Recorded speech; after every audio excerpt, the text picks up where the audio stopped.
There is no easy way to begin this piece with. I am screwed from the get-go, starting from a losing position, and it's not like I am aiming to win anything here. I just wanna throw my 2 cents to the discussion around Baldur's Gate 3. This is hard, since great late reviews are, well, late by design. I do not have time nor access to make day 1 reviews or even close to the release date, to be frank.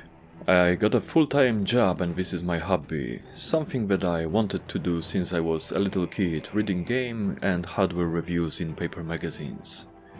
I don't know why it took me so long to start, but considering how many different things I have been occupied with in the past, I am just glad that I started at all. But let's not get distracted and get back on the track. There are so many very positive opinions about the latest Larian Studios game, that it is hard to throw a very harsh criticism into the mix. I know how it all works on YouTube. I mean, I do not know at all, cause I do not have a very successful channel at all here. What I meant was that I am aware how people view content. YouTuber agrees with me equals good video, YouTuber disagrees with me equals bad video. As I mentioned before, I do not aim to gain anything here. Well, that isn't true entirely. What I wish for is that we all get better games, and yes, I know so many people claim that Baldur's Gate 3 is that better game, and I partially agree. But still, there is so many things that bother me in this title that I have to write and talk about it, and that is non-negotiable. And what is my background in classical computer RPGs and in D&D for that matter, you may ask? Well, I played those games for over 20 years. Paper Dungeons and Dragons, never to be honest, only in video game format, so I am no expert on different editions of rule sets whatsoever. But I do not think I need to be one in this case. I played all the previous Baldur's Gate entries on PC, and I liked them very much. I really wanted to like the newest one as much as its predecessors, but it simply couldn't be true in my case. It has to do more with Larian Studios' approach to making games, and don't get me wrong again, I played both Divinity Original Sin games, and I thought they were good, but I haven't finished either of them. I hear you asking why, and despite that they were good, and in some places even very good, both titles had moments where I was like, hell no, I am out, uninstall. Don't worry though, I finished Baldur's Gate 3, with plenty of side quests along the way, where it took me well over 100 hours, and the last game that took me so long was Witcher 3, with both expansion packs, yikes. And to be completely honest, I enjoyed playing as Grey Wolf way more than the newest Larian game, and I will tell you why. No, it is not the story that is at fault here. The main plot I thought was very good, most of the side content not bad at all. But let's start from the beginning, which is very dynamic and cinematic. It introduces you both to the presented world and to the gameplay itself. I was really impressed by the first hours. But as always, the deeper you go into the woods, the more trees will be there. So the first problem that I encountered was that were simply too many plots too soon. I had the same problem with Divinity Original Sin games, but I ventured further to have the adventure that I wanted. I only loaded the game when I saw the game over screen, when my whole party was lying lifeless on the ground. Some of the outcomes were not to my liking, but that was even more interesting that way. But what wasn't and started to be annoying pretty soon were the non-stop flirtatious 1 or 2 liners between party members. I thought to myself, would I be inclined to flirt with strangers that came together in the face of grave danger? And the answer was no. Not before the dust settled down and we were in the relative safety for the time being. Things get even worse in the circumstances that I just described. When we arrived at the camp for the first time, and many times after that as well, then it was clear that everyone is a sexual beast just waiting to smack you in the sack, and I don't mean kick to the balls, but to bang you while the night is still young. It was really not fun to avoid all the intimate encounters during the dialogues. And while characters in your party are bisexual makes no sense at all. This fantasy is ruining my fantasy. But coming back to the main plot, we are against something called the Absolute. It is dark and mysterious. I like that kind of story arc where you got very little info about something that is very dangerous. Makes me wanna get to know more. I was very impressed that we get to talk to goblins after initial fighting. Game gives us more opportunities to forge our own destiny. We do not need to kill all the things that we consider enemies along the way. That was very good to see. But if we are on the topic of conversation already, I thought there was too much of modern language weaved into dialogues. I don't know, it just rubs me the wrong way in the Coast of Swords setting. What I liked, on the other hand, were oftentimes unexpected turns of events. They really kept me on my toes and made me quick save way more than I would normally do.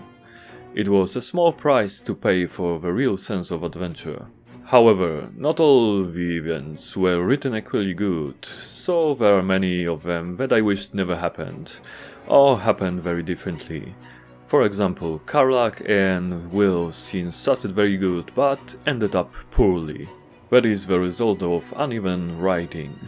Sometimes very good, just to be splashed and squashed in naivety seconds later. Oh well, if I was a good writer, that's what I would do, write good stories. But it doesn't take Master Chef to know that something is wrong with the food you eat in. That said, even an opinion of the unfulfilled author can be valid if it's grounded in the truth. Despite all of that, it still took me to my younger years, reminded me how I felt playing Baldur's Gate, Icewind Dale and other cRPGs. For this alone, it was worth it. Interweavings of the different plotlines come nicely together into a cohesive whole. I have much appreciation for that, let me tell you. It all feels like a very good TV show that you follow episode by episode, because you wanna know how the events will unfold, and how the story will end. Or if it will end.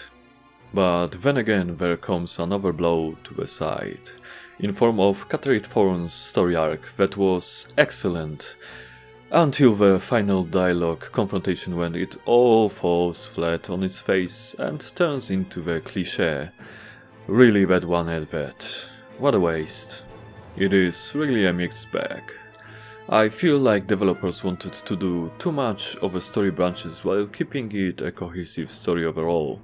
So many logical errors in the story still remain. For example, Jaheira talking about her people's action like they were alive and in good shape, while they were all dead for like 15 hours of gameplay, which would be several days in farm time. These types of major inconsistencies threw me away from the immersion storytelling too many times. There is also another thing that can interrupt the flow of the narration. Simply put, there is way too many notes, letters and books laying around trying to tell you all kinds of stories, but doing it wrong. In Elder Scrolls series, book was a book, not a short note. It is especially frustrating in the city of Baldur's Gate, where you can talk with so many NPCs but vast majority of them are one-line endies. I am disappointed since they could have been used better in the last act of the game, in the city itself, where you are overburdened with text reading instead. But still, there are so many great revelations when nearing the end of the main campaign, that you can forget about most of the blunders, which doesn't nullify the fact that you had to play through all of it first, to get to the best parts, which are very impressive endgame developments with flawed but epic cutscenes. I like it a lot. It was as it should be at the end of an epic adventure.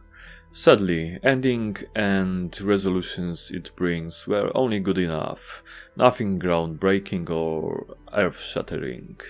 Oh well, it is what it is. Now we need to talk about the meat and bones of the game, which is gameplay itself of course. It is similar to Divinity Original Sin series, but different enough to be its own game. However, the first annoyance was revealed as soon as I gathered some folks to form the party of my own. Sometimes you need to change controlled character just to make your whole party go where you want. It can be a little bit annoying. Turn-based combat is even better than in previous Larian games. It is enriched by Dungeons & Dragons rules with all of its inventory. I am no expert on D&D rule sets, as I mentioned before, and some of them can be annoying for the amateur like me, but all in all I call it an improvement for sure. The thing that I had the most problems with when adventuring were never-ending traps. Oh boy, how I hate those damn traps. Yeah, sure, I disarmed most of them, but still, it was over the board with the amount of them. I would cut the number of them in half at least, but hey, I didn't make this game, so that's that. Call me crazy, but I haven't had much fun exploring the world. I was rather annoyed that I had to constantly look for a way out like a rat in a maze. Something about the maps in this game are constructed just gave me a headache. But hey, since one of my party members was already trained in disarming traps, I added lockpicking to the toolset in order to defeat the countless locks on our way forward. Or was it backwards? Or maybe sideways? Damn it, we lost again. And it doesn't help when camera keeps on changing its position when loading into next location. Very annoying for me. That's not all, oh no. Camera junking around when you try to scan terrain around, which is of changing elevation, almost drove me crazy several times. Good thing it was fixed in one of the patches during my playthrough, because I don't know if I would enjoy being locked up in the institution with other loony beans. Another annoying camera feature. The party member that do the talking in the dialogue scene oftentimes covers majority of the screen with their back, so you do not see what you are supposed to. It is especially ridiculous when the before mentioned character has big shoulder pads, when you can forget about seeing much at all during conversation. Let's get back to the combat for a moment here. Some enemies run to you from Africa during their turn. I don't know how they found out that their mates need help, but it was annoying as hell to watch it, instead of actually playing the game. The difficulty scaling is very strange too, where on latest mode your champions got twice as much hit points as they normally would. Too many small objects to interact everywhere. Especially loot containers and small single pickup items all over the place. Drives me crazy. Too much of my gameplay consists of checking empty containers if there is no loot by any chance. What a manipulation to prey on conscience, people. Have I mentioned traps? Traps everywhere? I am losing my mind. At this point, don't be surprised if I pinpoint something twice or even thrice. My notes for this game are the longest and most chaotic in the history of Great Late Reviews. Well, at this point it can be as well named Whining of an Aging Player who is slightly out of touch, but that name sucks, so I'll just stick to what I know. One thing I really liked was that on the first encounter game decides who is friend and who is foe. After that the choice is yours to make. It is truly a real adventure where your choices have real consequences, both immediate and prolonged. Even if it's only illusion of choice, because after dying and loading save file, when choosing totally different dialogue option I ended up with the same result. I know, it's the same in other RPGs and some choices are truly meaningful, but there is only a handful of them from where I stand. Yes, it all sounds very confusing and that's because I have mixed feelings about all of this. I love it and hate it at the same time. What I disliked for sure is that you can attack empty spaces, so sometimes when you misclick your attack, you just wasted an action. This is helpful only with one situation, invisible enemies. Such a pain to deal with. I looked for a potion or scroll to see them, but to no avail, so the best I could do was to attack where I thought they were, cause they lose invisibility when damaged. I have no idea what D&D rules for invisibility are, but in this game it's bollocks, let me tell you that. Okay, I found one scroll of sea invisibility, oh gosh, and one potion of sea invisibility as well. Thank you kindly, game. Oftentimes it is too easy to accidentally start combat, and many times it is quite hard or impossible to win, even on easiest difficulty when enemies have huge advantage in numbers, and I previously mentioned they get eyed by their pals from the other side of the map sometimes. This brings us to another point, which is that automatic saves are not often enough, so when you forget to save by hand, you lose sometimes dozens and dozens of minutes of gameplay. It doesn't make much sense, as much as the fact that in combat your best tactic to cover the most amount of ground is jumping. It's annoying and unnatural. It feels like my team is a bunch of Marvel's superheroes jumping and smacking everything on the battlefield. Oh man. But after the combat there comes the time for inventory management, which is such a pain.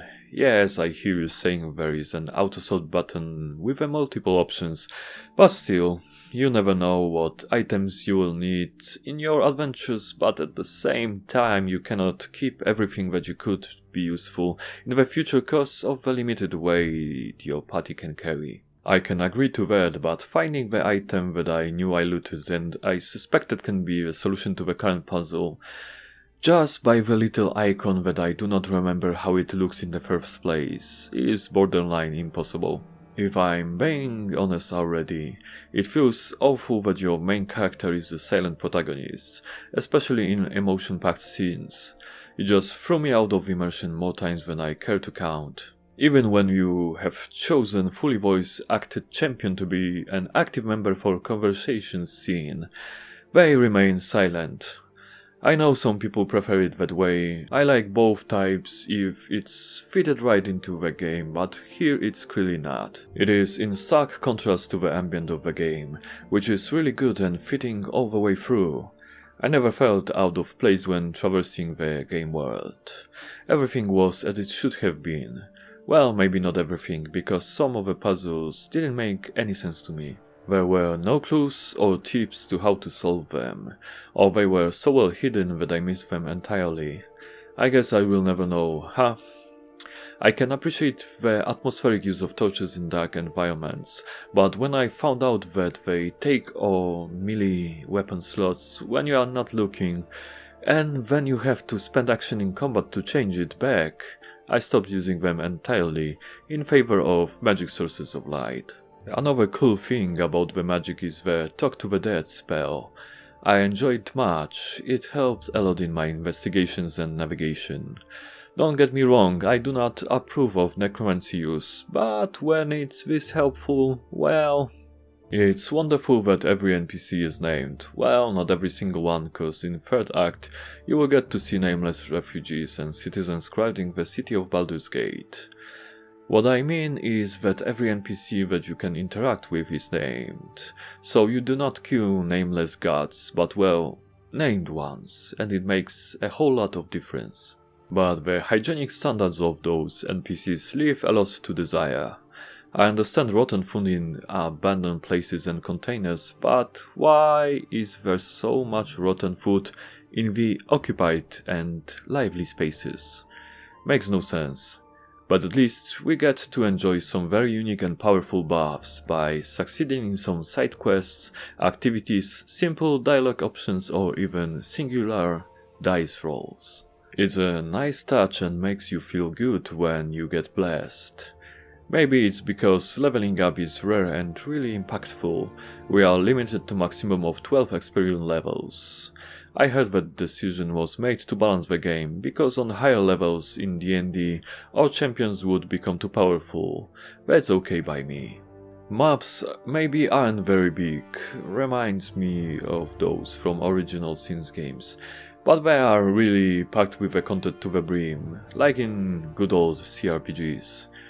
But screw me sideways when sometimes quests become bugged, and you cannot finish them even if you have required items or found the needed information. Oh well. Some of the times you get into places from other direction than intended by developers and scripts trigger in the wrong order, so it all throws you out of immersion again.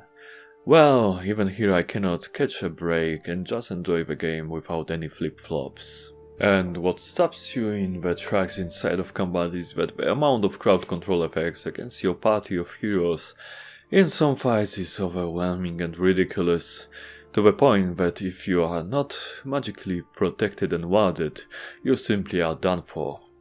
Maybe it was my fault because I had too much of brute force that my party was composed of. To be precise, my main was an Eldritch Knight, which is a fighter with a little bit of magic and debuff capabilities. He was accompanied by Cleric, another fighter, and Barbarian. Well, as you can see, I have chosen the characters I liked the most over the well-balanced party, suitable to overcome most combat challenges with ease. The thing that baffles me the most, however, is that after you read a note, it is, instead of being evidence for the purpose of storytelling in the questline, just becomes useless and you can sell it to vendor or dispose of it in any other way. Very weird choice.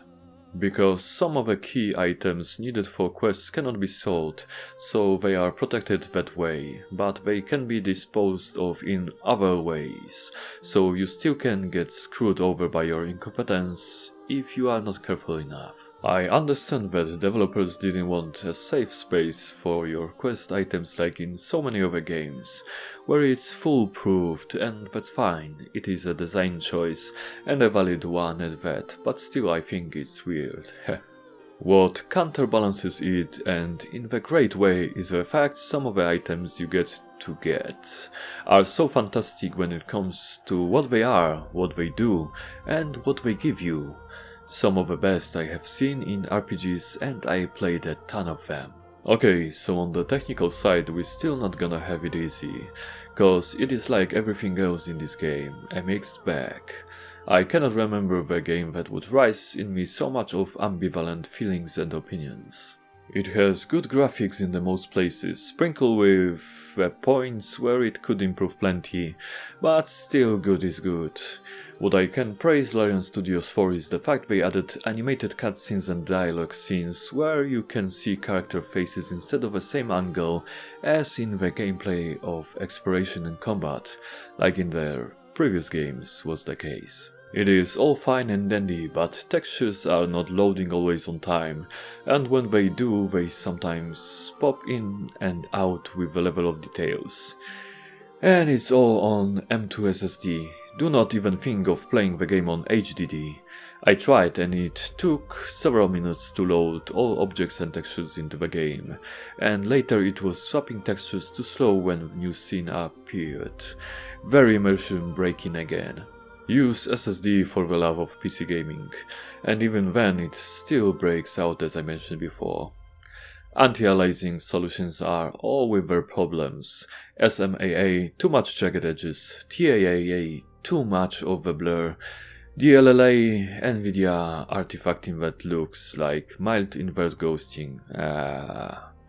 I did stick with the DLLA in the end, it was the least of all evils.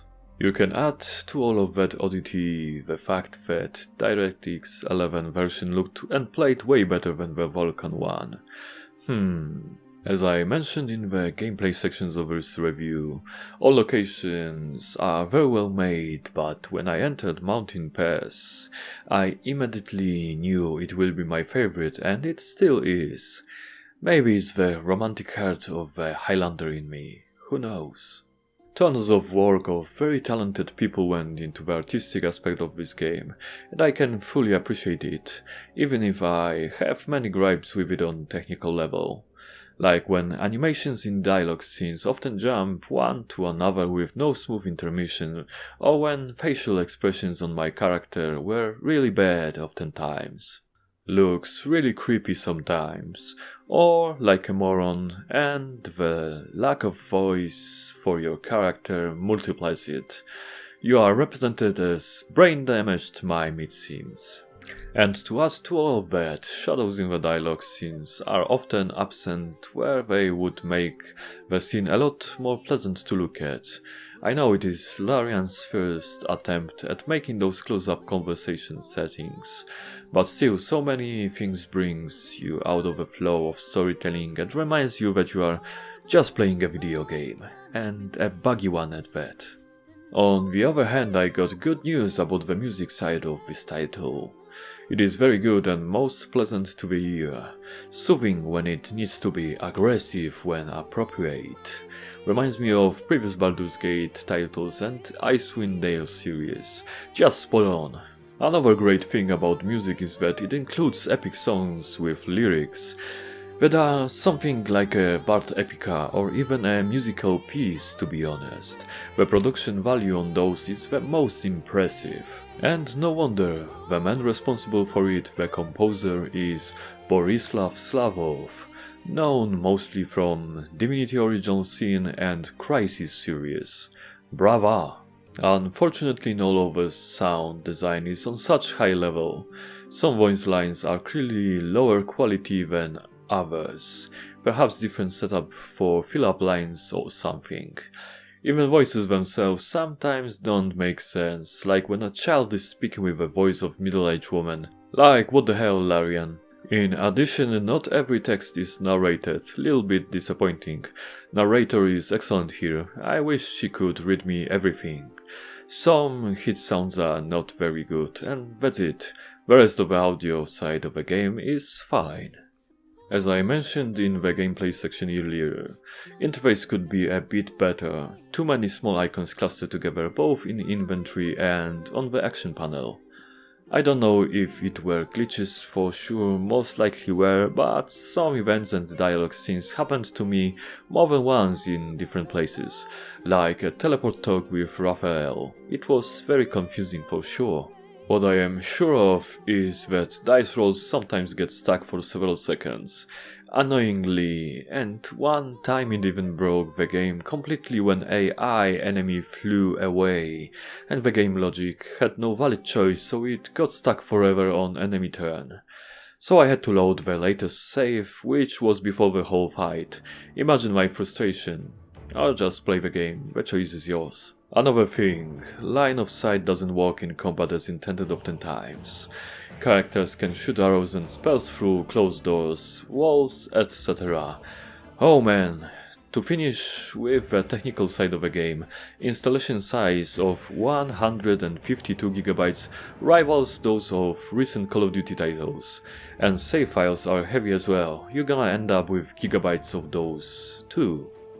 So many things to say, so little time. Don't get me wrong, I could make this review way longer, but that would be of little purpose. I'm just gonna tell you what are my final thoughts about the game, and they are as follows. Baldur's Gate 3 is a very good game and a very bad one at the same time. It is my opinion, as strange as it may sound, but just let me explain. I had fun playing it. I wanted to see how the main storyline develops and how it will end eventually.